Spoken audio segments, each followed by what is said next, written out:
কিভাবে এই লাল দড়িটা দ্রুত বের করা যাবে বলা হয়ে থাকে খুব কম মানুষই এটা সমাধান করতে পারে।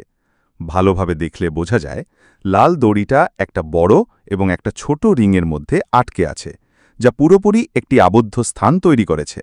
যদিও সামনের পুঁতিটা সহজেই ডান পাশ দিয়ে যেতে পারে, তবুও এটা ছোট রিংয়ের মধ্যেই থেকে যায়।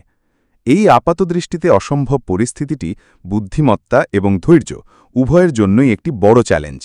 এটি মস্তিষ্কের নমনীয়তা এবং ভিন্নভাবে চিন্তা করার ক্ষমতা পরীক্ষা করে। দ্রুত বিপরীত চিন্তাভাবনা ব্যবহার করার জন্য প্রথমে পুঁতিটিকে তার আসল অবস্থানে ফিরিয়ে আনুন।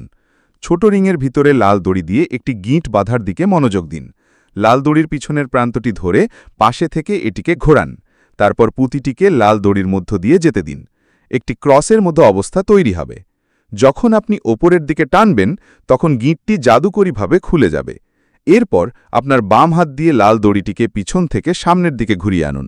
সফল, দড়িটি বের হয়ে গেছে।